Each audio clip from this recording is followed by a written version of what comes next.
인터뷰입니다. 정치 현안 이 세 분 모시고 제대로 훑어보려고 하는데요. 바로 소개드리겠습니다. 세 분 안녕하세요. 네, 안녕하세요. 네, 왼쪽부터 소개드리면요. 진수희 전 장관님이시고 김용남 전 의원님이시고 그리고 김진애 전 의원님이십니다. 반갑습니다. 반갑습니다. 저희가 두 분은 모신 적이 있는데 저 시사인 유튜브에 김진애 전 의원님 처음이셔서 원샷으로 한번 인사 다시 한번 뭐 해주시겠어요? 해야 되는 건데? 그냥 인사. 보시면서 출연 소감 반갑다 구독자들한테. 시사인은 왜 이제 초대하는지 모르겠는데 제가 시사인하고는 인연이 깊습니다. 원래 시사저널 전 편집장 그 누구죠? 우리 제주올레 서명숙 이사장부터 해가지고 이수기 대표님 거기다가 김지은 김은지입니다. 김은지 우리 기자님하고는 우리 뉴스공장 초대 멤버였는데 그러시죠. 예. 그래가지고 우리가 굉장히 7년 전에도 잘 김밥도 같이 논아 먹고 그랬었는데 7년 만에 봬요. 반갑습니다. 그렇게 길게 그리고 하실 줄 알았어. 그다음에 그리고 저는요 이거 한 가지만 얘기할게요. 네. 제가 요새 보는 거는 김은지의 시사인과 와, 감사합니다. 장윤선의 취재 편의점 두 개밖에 없습니다. 예. 이 쿨한 여자들을 전 좋아해요. 아름다운 시간입니다. 오늘 잘 모셨습니다. 반갑습니다. 아니 워낙 또 이 원래 총선이 끝나고는 정치 비수기일 거라고 생각을 했었는데 생각보다 또 전당대 이슈들이 국힘 블랙홀처럼 빨려 들어가고 있어서 세 분과 이야기를 좀 나누면 좋겠다 하는 생각에 모셨는데요. 김용남 의원님 또 그래도 잘 지내셨죠? 예. 안부를 좀 근데 여쭈려고 정말 합니다. 불가능은 없어요. 그 전에 이렇게 패널 둘하고 같이 할 때도 야 되게 좁다 너무 좁다 근데 여기 또 세 명도 이렇게 들어가는군요. 사람이 정말 못하는 건 없어요. 네, 불가능은 없다. 예. 저희 더 열심히 해가지고 스튜디오 넓히겠습니다. 진수희 장관님도 잘 지내셨습니까? 아, 네, 잘 지냈습니다. 네, 다시 요새- 와보니까 더 이 스튜디오가 깜찍하다는 느낌. 저희 우리 작고 소중한 김은지 스튜디오. 씨하고 어울리게. 네. 예, 감사합니다. 예, 뭐 바로 그냥 현안 이야기로 네. 들어가 볼까요? 이제 국민의힘 전당 레이스가 후반부로 접어들고 있는데 이제 워낙 이게 단일화 이슈가 막판에 이제 솟구칠 수밖에 없다라 싶었는데 역시나 오늘 그 관련 후보들한테 그 질문들이 많이 갔더라고요. 나경원, 원희룡 두 사람한테 단일화 할 거냐 이런 질문들이 계속 갑니다. 네. 어떻게 보십니까? 아니, 단일화 하나마나 똑같을 것 같은데 아. 굳이 단일화가 그 이루어질 이유가 저는 없을 것 같아요. 특히 원 후보 입장에서는 모르겠는데 나경원 후보 입장에서는 원희룡 후보하고 단일화를 하고 싶어 할지. 아. 왜냐하면 지금 1위 하는 한동훈 후보에 대한 공격을 같이는 하고 있지만 그 나경원 후보는 일정 선은 안 넘어요. 안 넘고 있는데 만약에 원희룡 후보랑 단일화한다고 하면 원희룡 후보가 이 질러놓은 그 무지하게 공격적인 메시지를 그냥 다 안고 가야 되는 그런 문제들도 있어서 저는 단일화가 성사 안 되고 뭐 결선 투표까지 가면 자연스러운 단일화는 될 수 있어도 제가 보기에는 결선까지 가지 않고 1차에서 결정될 것 같고 그 1차까지 가는 동안에 아마 단일화는 인위적인 단일화는 이루어지지 않을 거다. 단일화 효과가 그렇게 크지 않다고 판단을 할 것 같아요. 후보들이. 그래서 안 될 것 같다. 네. 저도 안 될 것 같아요. 오. 왜냐하면 이제 후보 4명 중에 사실은 윤상현 후보와 관련한 단일화 이슈는 별로 없는 것 같고 예. 결국엔 원희룡, 나경원 두 후보 간의 단일화가 문제인데 원희룡 후보는 글쎄요 이제 공식적으로 밝히지는 않았지만 어떤 자의반 타의반 출마 많이 봐도 100% 자의에 의한 출마라고 보기는 좀 어렵잖아요. 그러면 단일화도 본인 의지만 갖고 할 수 있는 건 아니잖아요. 용산의 뜻이 필요하다. 아, 그렇죠. 예. 그런데 원희룡 후보로의 단일화는 나경원 후보의 개인 의지로 가능할지 모르겠으나 지금 나온 여론조사 결과는 오히려 지지율이 나경원 후보가 조금 더 높게 나오는 여론조사 결과가 많아서 그건 쉽지 않을 것 같고 나경원 후보로의 단일화는 원희룡 후보 혼자 결정할 수 있는 사안이 아니기 때문에 역시 단일화는 어렵지 않을까 생각됩니다. 양쪽 다 유인이 없다 이런 예. 말씀을 주신 것 같은데 김진애 의원님은 좀 어떻게 보세요? 저는 일단은 별로 관심이 없고요. 관심이 없고 정부 여당 그나마 전당대회 그나마 마지막에 변수가 되려 그러면 단일화를 하는 게 나쁘지는 않겠죠. 그런데 지금 이제 1차로 끝날 가능성이 굉장히 높잖아요. 한동훈으로. 근데 솔직히 단일화를 하면 예. 오히려 과반을 쉽게 넘기게 만들어줄 가능성이 더 높다고 생각이 돼서 그래서 단일화를 했자 별로 소용이 없겠다. 다만 저는 이 생각은 들었어요. 항상 완전히 예상 밖의 일이 이루어진다. 지금 이제 김영남 의원이 얘기하신 것처럼 용산이 오케이한 상태에서 원희룡이 손들어 주는 거예요. 나경원을. 아예 엎어준다. 엎어준다. 예. 만약 그런 일이 일어난다 그러면 이게 달라질 수는 있어요. 어쨌든 왜냐하면 한동훈 그동안 후보를 막아야 되니까. 그렇죠. 저는 뭐냐면 원희룡은 솔직히 이번에 너무 스타일이 구겼고 공격수를 했지만은 제대로 못했는데 나경원 후보는 상대적으로 잘한 편이에요. 그리고 지금 당원들 사이에서도 원희룡도 겁나고 한동훈도 겁나고 누가 돼도 뭐 깨질 것 같은데 나경원이 되면 그래도 뭔가 이렇게 추스러지지 않을까 이런 생각도 있기 때문에 혹시나 그런 거를 근데 용산이 그러겠어요. 나는 용산이 그러지 않을 거기 때문에 용산이 그러겠어요. 나는 용산이 예. 그러기가 어려울 거라고 예. 생각해. 근데 요새는 솔직히 나경원 후보만 조금 더 정상적인 정치인으로 보인다는 게 신기할 정도입니다.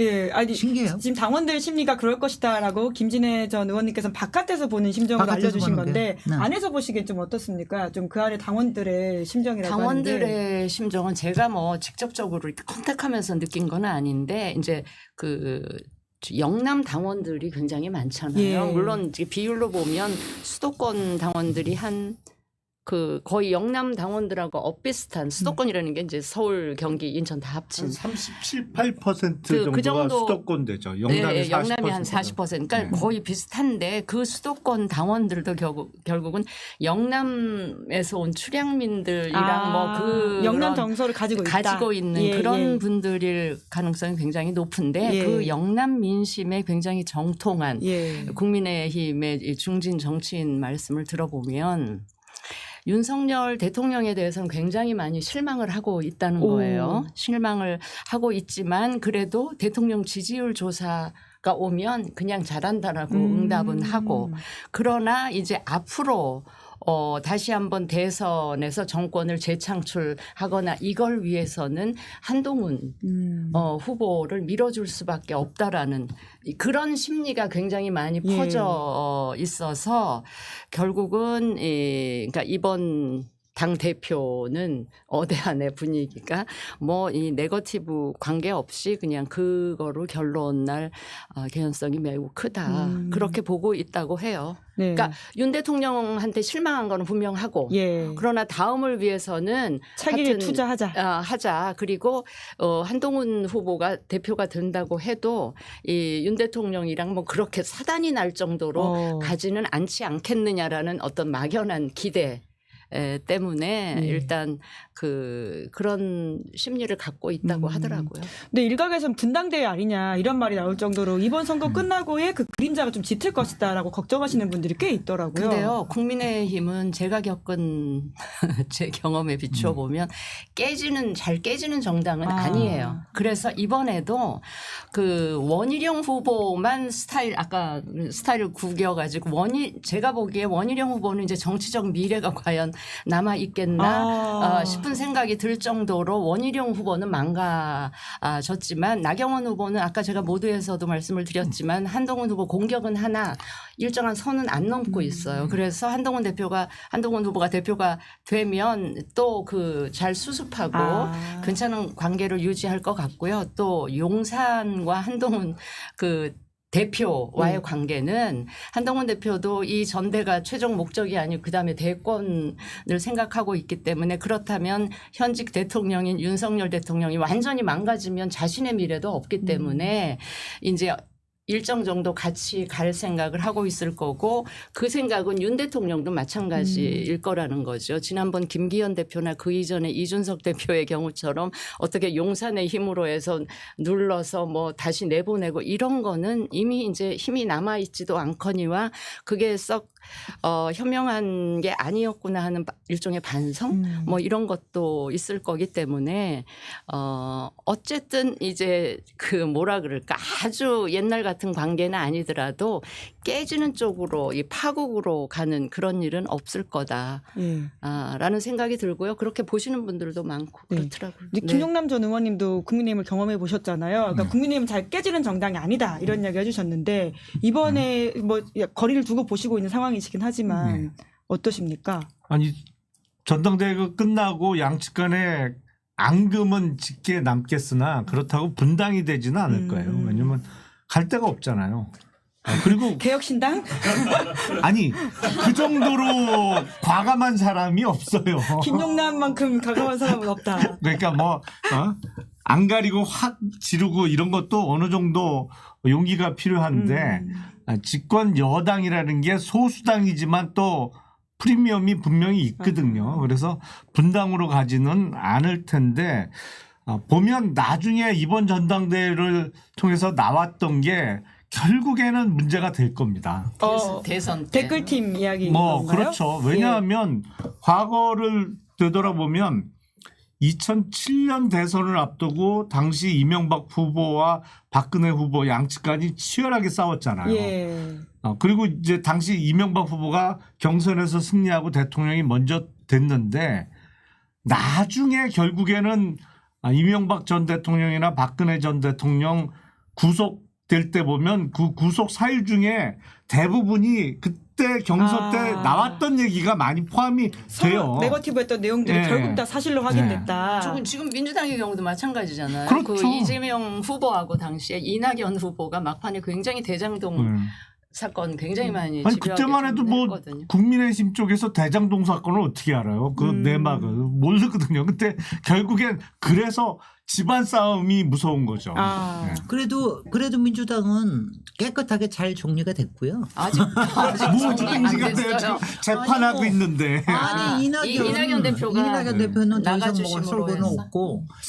근데 저는 조금 생각이 다른 게 저는 항상 한동훈, 윤석열, 김건희는 세 분은 운명 공동체라고 생각을 하기 때문에 이렇게 정말 자해 공갈처럼 서로 싸우는 것처럼 보이다가도 일단 뭐가 정해지잖아요. 그러면 저는 다시 한번 그레이트 미략이 이루어질 거라고 생각합니다. 그게 뭔가요? 그러니까 대미략이. 그러니까 예. 뭐 얘기하자면 뭐 구체적으로 얘기할 수도 있겠으나 그냥 뭐 얘기하자면은 그냥 전두환 노태우식에 그러니까 이제 어느 정도는 가령 뭐 봐줄게. 양해를 나를 하고. 밟고 넘어가라라든가 예. 뭐 이런 식의 어느 만큼은 대미략이 이루어지는 게 서로 간에 지혜로우니까 그리고 아마 그때 김건희 여사의 역할을 또 기대를 하고 계실지도 모른다.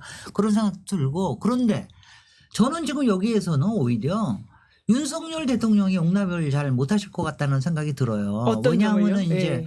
왜냐하면은 이제 한동훈은 미래가 있는 사람이기 때문에 어떻게 하든지 이걸 봉합을 해서 하나를 넘어가려고 그럴 텐데 윤석열 대통령이야말로 오히려 배신을 못 참는 그런 성격일 것 같아서 아마 지난번에 총선이 끝나고 난 다음에 왜 이재명 대표한테 왜 약 뭐 만나주고 영수회담, 막 하고 예. 그랬잖아요. 그것처럼 처음에 그렇게 하다가 깐을 보실 거예요. 한동훈 이제 언제, 대표가 되면 그래서 약간의 이제 화해 몇 가지 제스처를 하다가 다시 몇 개의 지금 이제 여러 가지가 뭐 있지 않습니까? 한동훈 특검법도 있고요. 한동훈 특검법은 싸니 하실지도 몰라요. 그러면 내가 아니라 딴 사람으로 칼을 할지도 모르고 그러니까 그런 게 일어날 위험성은 오히려 윤석열 대통령 측에서 있을 것이다. 제가 이런 생각이 좀 듭니다. 김진애 의원님 말씀드리면서 뭐가 퍼뜩 생각이 났냐면 예. YS 말기에 이제 민주당 쪽에는 DJ가 후보였었고 여기는 그 YS랑 굉장히 척을 졌었던 이회창 예. 그 후보가 있었을 때 그때 이제 DJ 그 돈하고 관련된 사건이 뭐 있었을 거예요. 그 이전에 일어났던. 그래서 그걸 비자금 수사? 네. DJ 비자금 비자금 수사라는 수사 게 있었죠. 있었죠. 그걸 하냐 마냐 예. 이러는데 YS가 그걸 못하게 했을 거예요. 아. 그러고는 그 다음에 어쨌든 DJ 대통령이 뭐 IMF도 터지고 하긴 했지만 그런 게 있어서 그런 모델이 가능할 수도 있나 그 생각을 있어요. 제가 그런 선택 생각 그럴 해봤어요. 수도 있어요. 그러면 윤석열 대통령은 한동훈 차기 대통령보다는 이재명 차기 대통령이 낫다고 판단할 수 있다 이 말씀이시네요? 충분히 그럴 생각도 있고요. 지금의 이 그러니까. 배신당한 상황에 대한 분노가 그런 거. 그 다음에는 이게 더 클 거예요. 훨씬 더 이재명 대표가 윤석열 대통령에서 알고 있는 비밀보다 한동훈 지금 후보는 훨씬 더 많은 걸 알고 있고 내 인생 내내 언제 저 배신의 칼이 들어올지 모른다. 이런 생각을 가지고 있을 수도 있습니다. 항상 근데 3년이나 남았기 때문에 항상 적의 적은 제 친구가 될 수가 있는 게 정치 쪽이니까. 그러니까 그건 3년이나 모르는 일입니다. 남았고 3년 다 가기 전에 또 그 이재명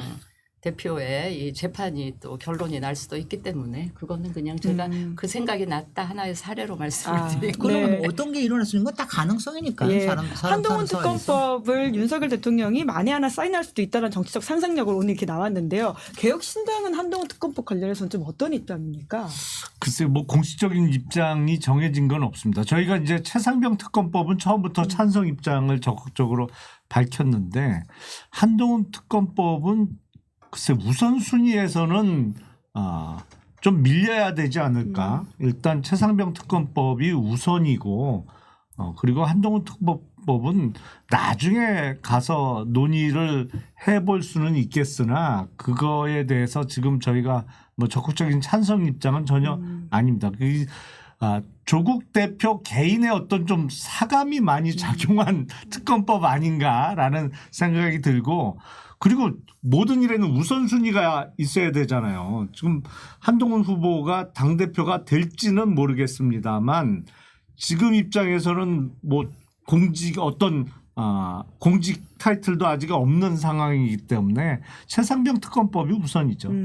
근데 그거는 사감만은 아닌 것 같아요. 그건 분명히 이제 수사를 그리고 지금 놔둔다고 검찰이 수사할 게 아니기 때문에. 근데 이제 요번에 이번 내전 상태에서 드러난 게 이른바 댓글 팀에 대한 이 문제 제기는 굉장히 심각한 문제 제기입니다. 이게 뭐 양쪽에서 김건희 여사 측에 대해서도 또 한동훈 후보 측에 대해서도 다 문제 제기가 일어났는데 이거는 조사를 안 하고는 못 빼겨요. 그러니까 이제 그 한동훈 특검법에다 플러스 댓글팀에 대한 것도 분명히 들어갈 수가 있고요.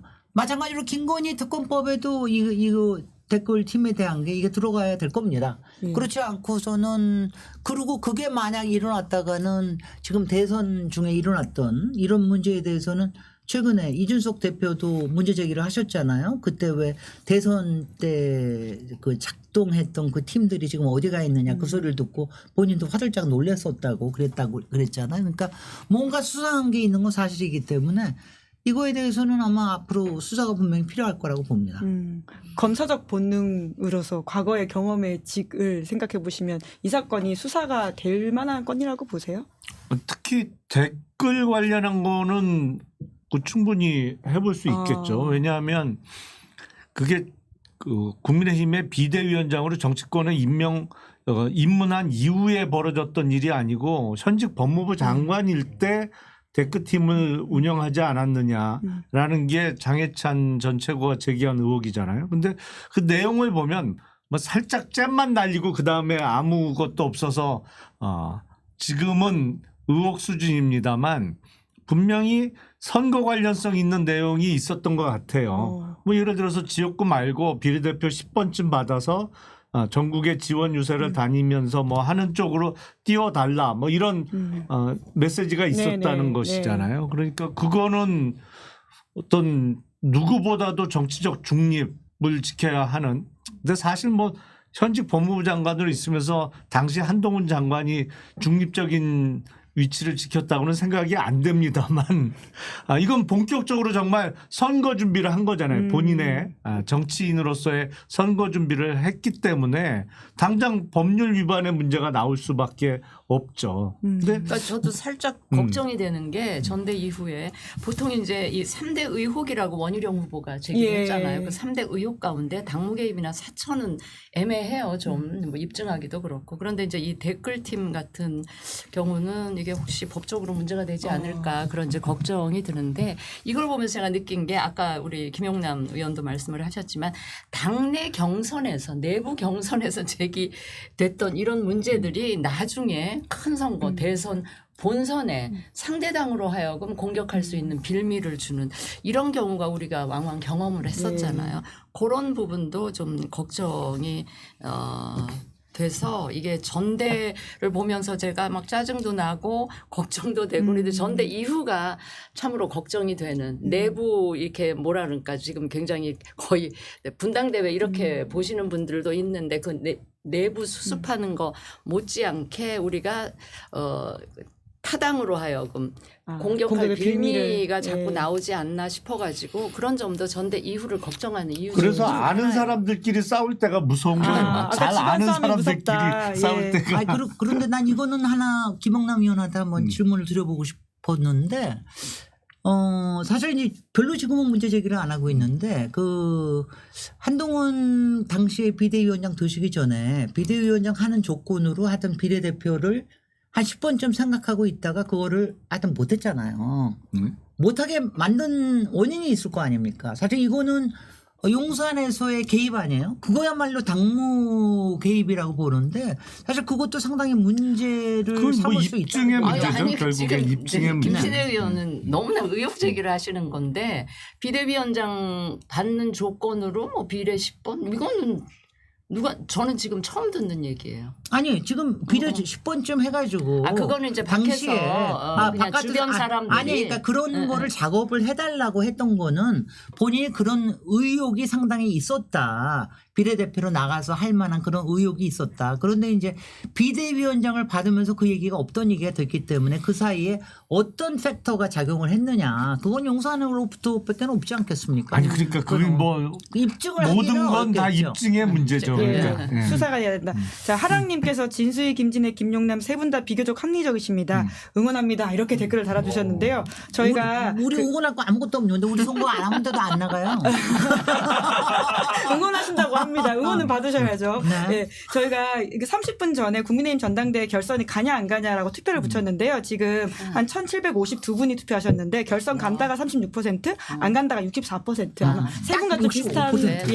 예, 전망을 해주고 계시네요. 국민의힘 전당대회 이야기는 요 정도로 하고 그 전당대회에서 또 하나 이제 불거진 게 이제 김건희 여사가 여기저기 전화를 하신다라는 사실을 이제 진중권 교수의 폭로를 통해서 좀 조선일보발 이제 사설까지 나왔거든요. 그러니까 여사의 행보에 대해서도 좀 평가할 부분들이 많은 것 같은데 카더라식의 이야기들이 이번 전대를 통해서 좀 일정 부분 나온 것 같습니다. 이건 어떻게 봐야 됩니까?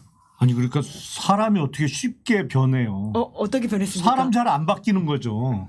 그렇잖아요. 더군다나 뭐 청소년기면 몰라도 성인이 된 이후에 나이 50, 60 넘어서 사람이 어떻게 바뀌어요. 그러니까 그러지 않겠다고 대선 전에 약속은 있었습니다만 그게 안 지켜지고 있는 상황이 계속되고 있는 것으로 보이고 그리고 그 전에 어떤 대통령이나 대통령의 영부인에 대해서 국민들이 갖고 있던 이미지와는 달리 뭐 이 사람 저 사람 저런 사람하고 어떻게 직접 의사소통을 하나라는 의문이 들 정도의 사람들하고 생각보다 자주 오래 전화 통화도 하고 이런저런 접촉을 한다는 사실은 그건 뭐 영부인뿐만 아니라 대통령하고도 관련 있는 이야기고 그 뭐 새삼스럽지는 않잖아요. 그런 이야기가. 근데 저는 요번에 이제 이런 사태를 보면서 저는 김건희 여사를 더 잘 알게 됐는데 김건희 여사의 캐릭터가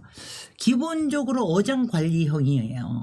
그러니까 본인의 어장. 그것만 본인의 뭐 연애사뿐만이 아니라 본인의 생활과 본인의 정치와 본인의 라이프에 대한 거. 그러니까 자기 주도성이 굉장히 강한 여성이에요. 그래서 이제 이거는 뭐냐면 어장 관리라는 건 자기가 갖고 있는 인맥을 굉장히 되도록이면 잘 활용을 해놓겠다. 잃지 않겠다라고 하는 게 있고 그다음에 두 번째는 누구도 나를 지켜줄 사람이 확실하지 않다. 대통령 하나만은 못 믿겠다. 이게 정치적으로 여러 가지가 있으니까 내가 믿을 수 있는 데를 여기저기 좀 갖춰놓겠다. 그게 한동훈이 될 때도 있고 어떤 때는 뭐 진종원이 될 때도 있고 아마 딴 사람도 굉장히 많을 겁니다.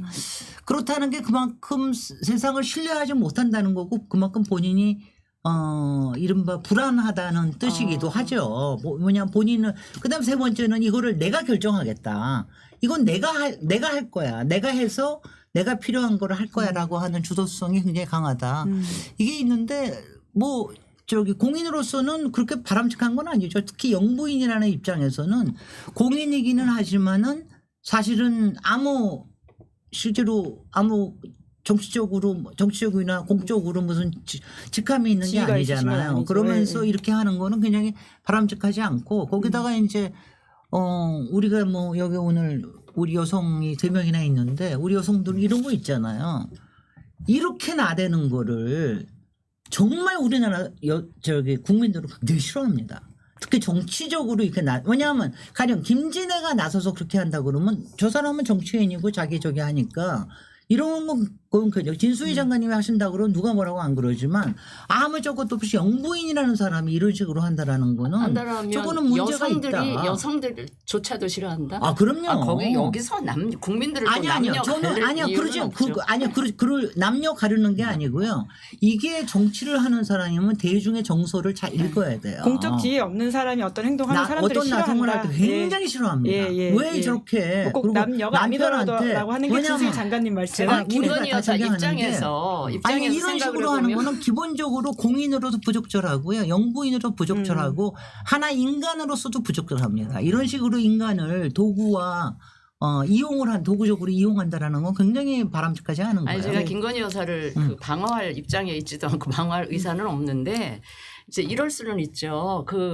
저 어장관리라는 아주 신박한 용어를 쓰셨는데 그걸 모르세요? 프레시한 뭐 연애하는 사람들 사이에는 많이 쓰는 얘기인데 정치권에서 네. 오는 연애일지도 단어로서 모르겠어요. 신선하다. 굉장히 신선하게 느껴졌는데 그러니까 이제 그 대통령의 영부인으로서 자신의 남편이 정무적인 그러니까 검사만 하다가 대통령이 되셔가지고 뭐 정무적인 판단도 잘 못, 그러니까 자기가 볼 때는 여사가 볼 때는 그래서 뭔가 자기가 남편한테 도움을 뭔가를 줘야 되겠다라는 생각을 하고 자기가 평소에 알고 지내던 사람들을 대상으로 뭐 좋게 말하면 여론 수렴을 해가지고 뭔가 대통령께 조언이라도 바깥에 내가 이런 사람들하고 얘기를 해보니 이 건은 이렇습니다 저렇습니다 이런 얘기를 하기 위한 어떤 그런 생각으로 사람들하고 소통을 했을 수도 있겠다 그런 생각은 드는데 저는 이 지점에서 진중권 교수도 참 문제가 있어요.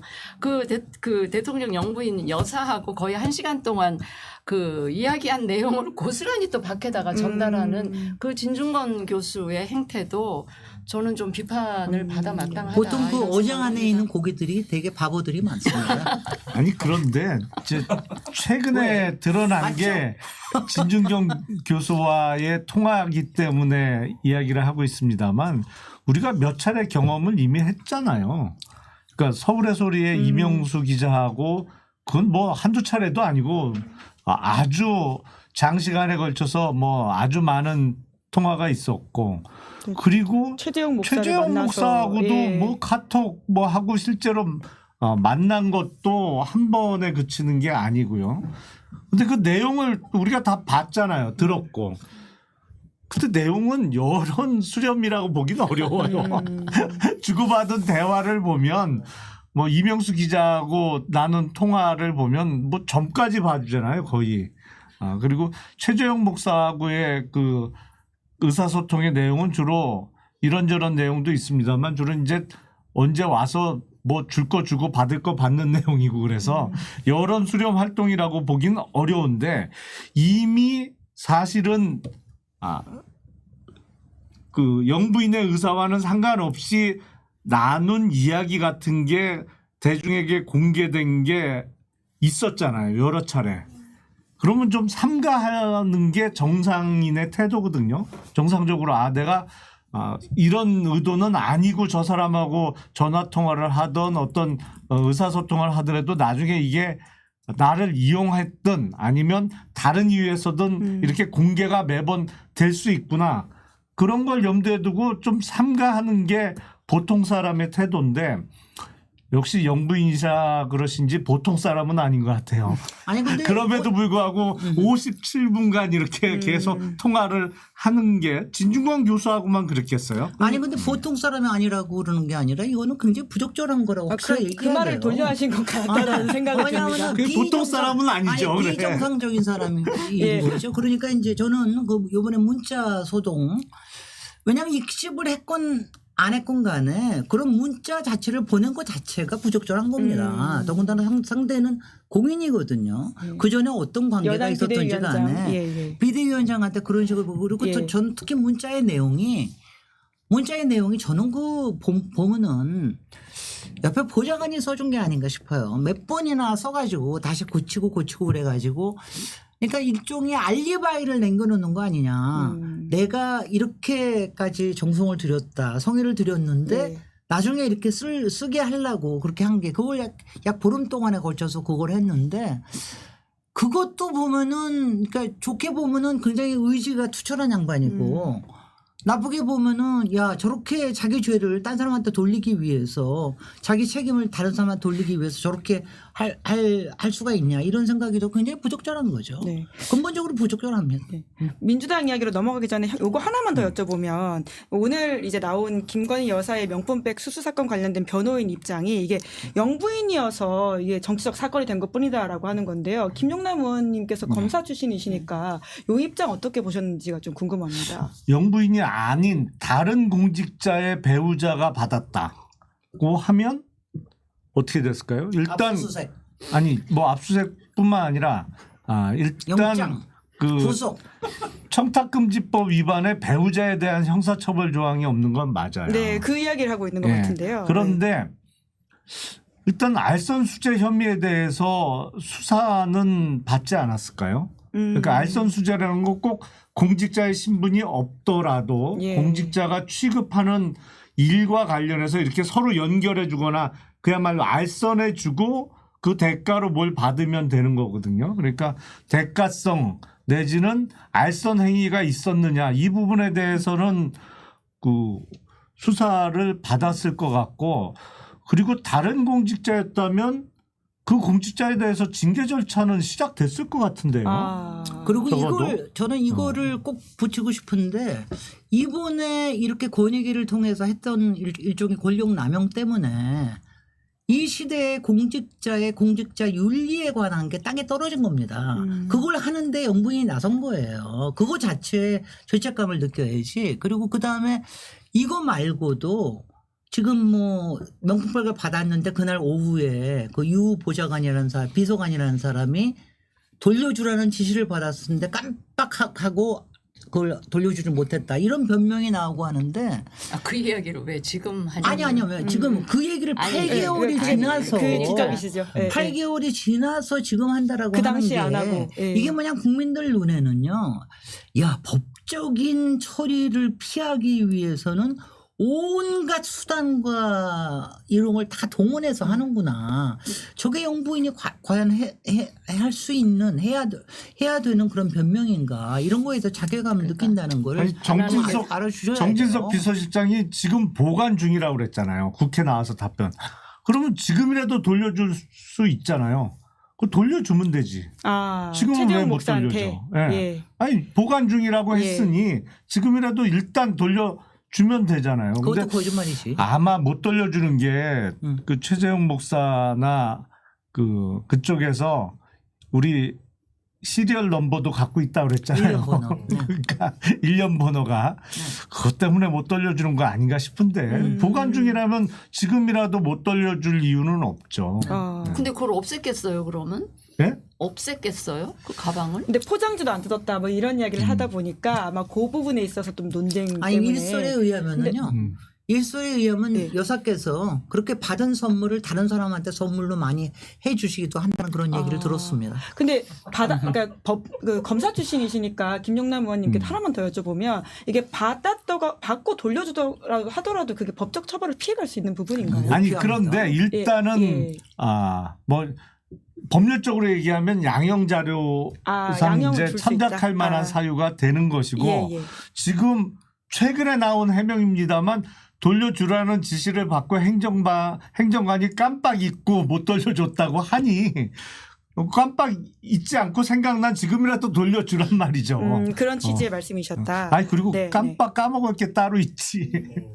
네. 워낙 정부 여당발 이슈들이 뜨겁다 보니까 저희가 야당 이야기를 좀 많이 못 다루고 있는데요. 그래도 세 분 오셨으니까 야당도 전당대회 레이스가 시작됐거든요. 사실 주목을 못 받아서 그렇지 지금 어제 컷오프 결과를 통해 가지고 최고위원들이 이제 8명이 올라갔거든요. 그 결과 어떻게 보셨는지 진수희 전 장관님부터 한번 좀 말씀 주시겠어요? 저는 이제 최고위원 8명이 컷오프돼서 올라갔는데 예. 이 민주당 전대를 보면 지금 제1야당이잖아요. 국회 다수 의석을 점하고 있는 야당이면 적어도 전당대회를 통해서는 뭐 대표는 그렇다고 쳐도 최고위원들 후보들도 이게 우리가 이제 원내 일당으로서 앞으로 대선을 통해서 권력을 창출하는 정권 교체를 이루기 위한 또는 수권 정당으로 민심을 우리가 그 돌파할 수 있는 어떤 비전, 정책 이런 거를 내놓는 게 아니고 제가 보기에는 좀 세게 표현하면 그 누군가가 왜 강민구 의원인가가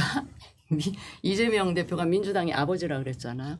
근데 최고위원들 나와서 뭐 그 저기 재명인의 마을 가가지고 자기 의정 활동한 거 자랑하는 거나 그 출마의 변 이야기할 때 막 그 이재명 대표를 지키겠다는 등 온갖 소리를 하는 걸로 봐서 제가 어떤 느낌이 딱 들었냐면 어버이 수령 앞에서 그 모란봉 유치원생들이 재롱잔치하는 이런 제가 세게 표현하면 그런 인상을 받았어요. 그래서 적어도 대한민국의 원내 일당으로서 앞으로 수권 정당을 표방하는 그런 민주당이라면 적어도 최고위원 후보들은 이 정당의 비전이나 앞으로 대권 창출을 하기 위해서 우리가 이런 식으로 갑시다. 이런 정도 얘기는 하면서 뭐 이재명을 지키자는 등 이런 얘기를 해야 되는 거 아니겠어요?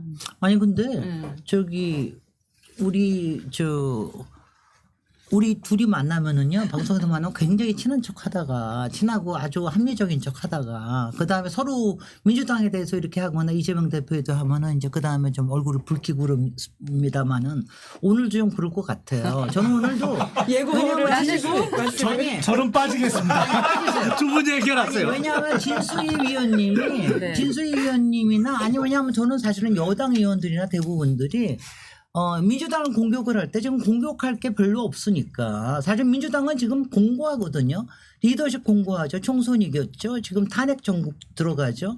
청문회나 이런 거 아주 제대로 들어가고 있죠. 최상병 특검법에 대해서 국민의 지지받고 있죠. 굉장히 공고합니다. 그러니까 지금 문제 제기하는 거는 이재명의 무슨 사법 리스크와 이재명을 너무 일극체제라고 비난하는 거 외에는 없어요. 근데 한 가지 더 생각을 얘기할 거 해보십시오. 있어요. 아 이거 나중에 네. 하시고요. 제가 얘기 끝나. 근데 이거 보십시오. 총선에 그렇게 이긴 리더를 그리고 그렇게 87.7%가 지금 지지를 하고 있거든요. 그런 이른바 후보에도 지금은 전 대표니까 이에 대해서 우리가 같이 가겠다 이런 얘기를 어떻게 안 합니까? 당원들한테 우리가 표를 받아야 되는 건 너무나 당연한 거고요. 그다음에는 이제 그 비전을 보여주지 않았다고 그러는데 저는 비전을 엄청나게 보여줬다고 생각을 해요. 기본적으로 제가 뭐 특정한 자연인을 고명을 하지는 않겠습니다만은 탄핵의 앞에 나서겠다라는 거, 그다음에 윤석열 정권의 여러 가지 지금 불이한 부분에 대해서 앞에 나서서 얘기하겠다는 거, 대안 세력이 되겠다는 거 이런 것들을 하나하나 얘기하는데 별로 딴 거는 안 듣고 이재명에 대해서 같이 가겠다는 것만 있고 왜냐하면 그게 저는 똑같다고 생각해요. 총선 때도 맨날 그것만 가지고 공격했거든요. 딴 게 공격할 게 없으니까. 근데 그렇게 해가지고 이재명의 결정과 이재명의 선택과 그렇게 해가지고 우리 총선 이겼거든요.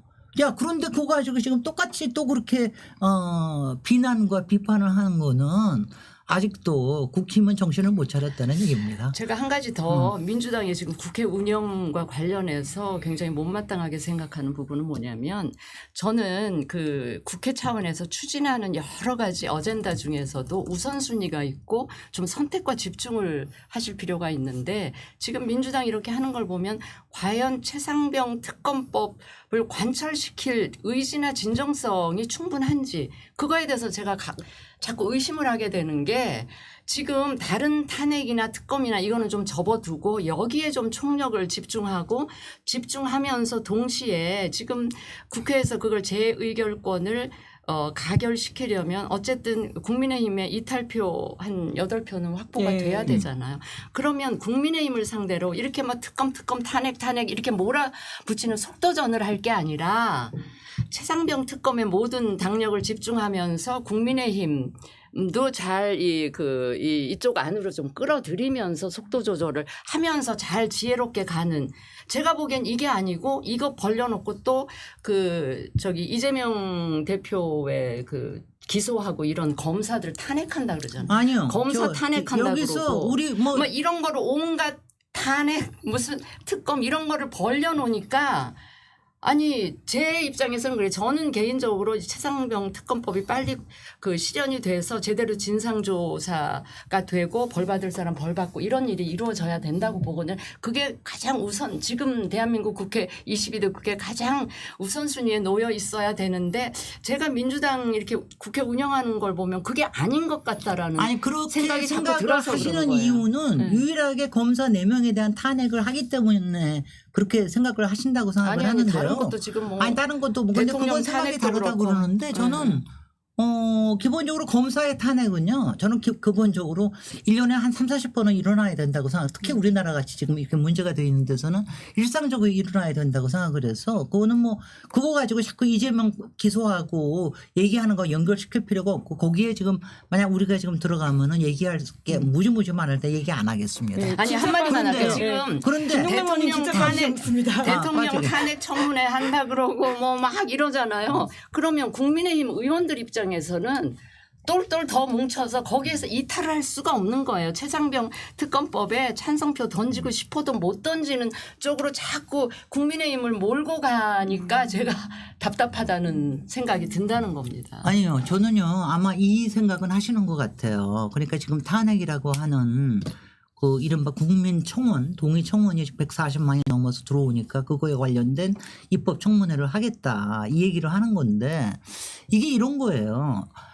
그러니까 민주당에서 판단하는 거는 뭐냐면은 이거를 갖다가 하나하나 몇 사람을 꼬셔가지고 이렇게 할 수 있는 지금 상황이 아니다. 이게 말하자면은 최상병에 대한 특검 자체가 이게 탄핵 전국으로 갈 만큼 굉장히 윤석열 정권이 코너에 몰려서 돼 있는 부분인데, 이걸 국민한테 알려서 여기서 국민의 압력을 높여야 되겠다라는 생각이 더 강한 거예요. 여기서 우리가 박근혜 탄핵 때처럼 몇 사람 저기 해가지고 해서 조금 해서 할 수 있는 전국이라고 보는 그런 판단이 아닌 겁니다. 거기서 그게 생각이 다른 전략이 거예요. 좀 다르다 이런 다른 말씀이신 것 지금 같은데. 그런 최상병 거예요. 특검법에 예. 대해서는 국민의 3분의 2가 또 찬성을 하고 있을 정도로 국민에 대한 압박은 이미 올라올 대로 아니요. 전 다 올라왔다고 저는 생각해요. 아니요. 거기다가 대통령 저는 탄핵판을 벌리면 아니요. 이거에 찬성하고 한국당 의원님한테 잠깐 마이크를 드리면 그래, 제가 어떨까요? 한마디만 네, 하고요. 저는 이제 그런데 그만 지금 얘기해요. 여기서요. 이른바 야당이 제안하는 특검이 되지 않은 경우에는 특검이 제대로 되지 않을 가능성이 굉장히 높은데, 지금 대법원장이 추천하는 거라든가 아니면 변협이 추천해서 그쪽에 하라고 하는 게 너무 효과가 없을 거라고 생각을 하기 때문에 네. 그렇기 때문에 지금 이제 민주당 그렇게 판단을 하고 있다는 것만 말씀을 드립니다. 네.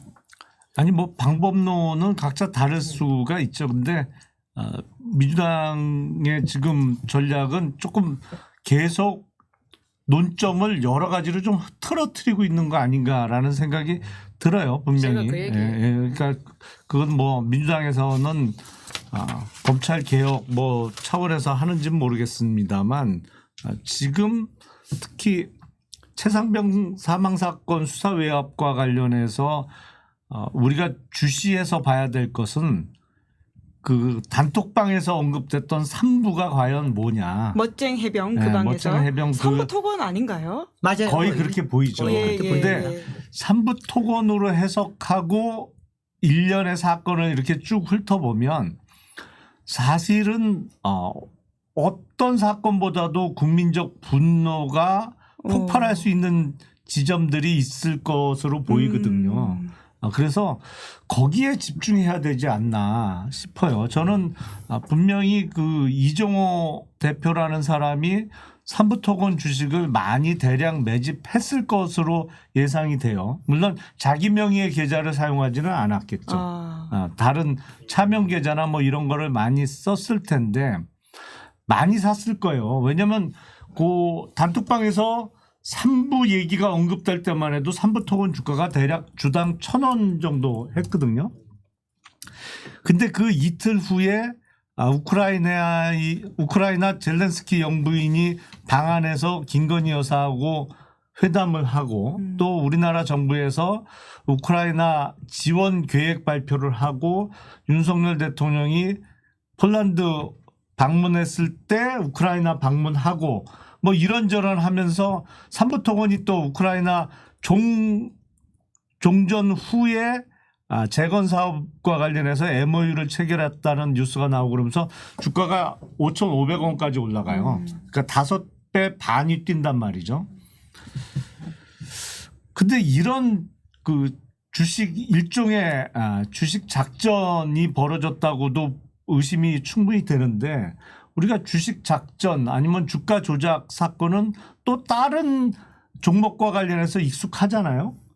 도이치모터스 주가 조작 사건과 관련해서 뭐 계속 우리가 들어왔던 반데 그거보다 훨씬 규모가 크지 않았을까라는 의심이 드는데 여기서 정말 제대로 하나 밝혀지면 국민적 분노가 폭발할 수 있기 때문에 거기에 집중해야 된다라는 생각이 아니, 듭니다. 근데 여기는 바로- 김 의원님이 지금 오늘 새로운 의혹을 아니 그게 아닙니다.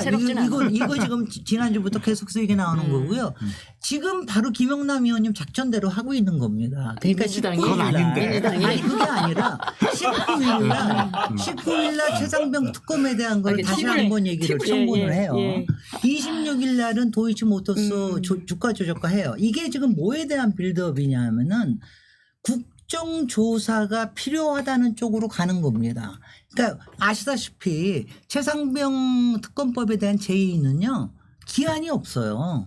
기한이라고 하는 건 언제가 될지 모릅니다. 그러니까 이런 거를 빌드업을 해서 충분하게 여론이 들끓어 오르고 국민의힘이 흔들리지 않으니까 용산의 힘에서 벗어나서 흔들리지 않을 수 없을 때까지 압박을 가해서 하는 거 외에는 지금 방법이 없다. 이렇게 생각을 하면서 그쪽으로 가고 있는 중입니다. 네. 청문회를 유심히 지켜보면서 세 분의 이야기를 다시 한번 좀 상기시키도록 하겠습니다. 네. 시간이 벌써 네. 이제 다 됐습니다. 이만큼 이렇게 네. 지나가가지고요. 그래도 세 분이시다 보니까 마무리 발언을 하나씩 좀 들어야 될 것 조금 더 같은데. 있다가 싸우니까 그만해. 자, 마지막에 웃으면서 해. 예, 각각 이제 그 워낙 이제 이게 빠르게 돌아가다 보니까 못하신 말씀이 좀 있었을 것 같은데 그 이야기로 마무리를 해주시면 될 것 같습니다. 김진애 의원님부터 해주시겠어요? 네. 예. 이 야당이니까. 저는 아직도 용산의 힘이 국민의 힘에 굉장히 작용을 하고 있다고 생각을 해요. 용산은 지금 최상병 특검과 그다음에 도이치모터스가 이게 만나는 지점에서 지금 그야말로 쥐구멍 앞에 지금 서 있는 것처럼 돼 있거든요. 그래서 이게 거의 막바지에 와 있는데 여기서 국민의 힘이 만약 국민이 지금 정서가 어떻게 흘러가고 여론이 어떻게 흘러가고 한다라는 걸 좀 깨달으면은 그러면은 모든 게 좀 순리대로 풀리지 않을까 저는 그 생각을 많이 하게 됩니다. 그게 아마 다음 주, 그 다음 주가 되지 않을까 이렇게 생각을 합니다. 네. 요번 주하고 그 다음 청문회를 주. 유심히 지켜봐라. 이거 이 다음 주. 말씀이시네요. 네네. 네. 그 진실은 언젠가는 드러나기 마련입니다. 그게 이제 시간이 좀 걸릴 때도 있고 아니면 한꺼번에 확 우리에게 진실이 다가올 때도 있는데 끝까지 그 드러나지 않고 은폐되기는 어렵다고 생각을 해요. 더군다나 관여된 사람이 많으면 많을수록 언젠가는 드러나기 마련인데 그 순간이 점점 다가오고 있는 거 아닌가라는 생각이 들고 그때를 좀 준비해야 된다. 저는 이렇게 생각을 합니다. 저는 민주당 쪽에 지금 그 대한민국 국회가 온갖 탄핵 아니면 특검 아니면 이런 거로 그냥 막 뒤덮여 있는데 적어도 원내 일당의 입장에서 좀 민생을 고민하고 같이 일할 수 있는 그런 공간이 조금이라도 마련될 수 있었으면 좋겠고 그 역할을 원내 일당인 민주당이 좀 거기도 신경을 써주셨으면 좋겠다는 말씀을 드립니다. 용설에 좀 먼저 말씀하시죠. 자, 세 분의 뜨거운 얘기해도 안 이야기를 들으니까요. 저희가 세 분의 뜨거운 이야기 덕분에 또 정치 현안 제대로 짚어볼 수 있었습니다. 끝으로 국민의힘 전당대회 결선 간다 안 간다는 2,600명 가까이가 투표해 주셨는데요. 결선 간다가 37%, 안 간다가 63%. 아까랑 거의 퍼센트 비슷해요. 똑같네요. 네. 이거 투표율 올라갔어라도. 네, 이렇게 마무리하겠습니다. 세 분 수고 많으셨습니다. 네, 감사합니다. 수고하셨습니다. 네, 김은재 뉴스인 7월 15일 준비한 방송 여기까지고요. 광고 안내하고 끝내겠습니다. 여러분들은 보험을 어떻게 가입하셨나요? 대부분의 보험은 전문 설계사가 아닌 가족이나 친척 등을 통해 묻지마식으로 가입하시는 분들 많으실 겁니다. 그러다 보니 꼭 필요한 보장들이 포함되었는지 지금 내가 보험료를 얼마나 내고 있는지 적정한 수준인지 모르시는 경우 태반입니다. 이런 분들 위해서 전문 보험 클리닉 업체 더 착한 보험을 소개해드립니다. 요즘 경기가 안 좋아서 보험료 나가는 게 부담스러우실 분들 많으실 텐데요. 이럴 때 보험료는 줄이고 보장을 유지하는 방법도 있다고 하니까 상담 받아보시면 좋을 것 같습니다. 무엇보다 이 업체는 여러 채널에서 오랫동안 광고를 진행하고 있는 업체라고 하니까 더 믿음이 간다 이 말씀 드리면서 상담 예약은 대표번호 1644-1236 010-7612-3303으로 연락 주시거나 24시간 언제든지 문자 카톡 남겨주시면 확인 후 연락드리고 있다고 합니다. 진짜 끝났고요. 고생 많으셨습니다. 세 분. 그러면 네, 내일 오후 5시에 박성태, 장성철 두 분과 함께 돌아오겠습니다. 그러면 오늘 방송 재밌게 보셨다면 구독, 좋아요, 알림 설정 부탁드리겠습니다. 감사합니다.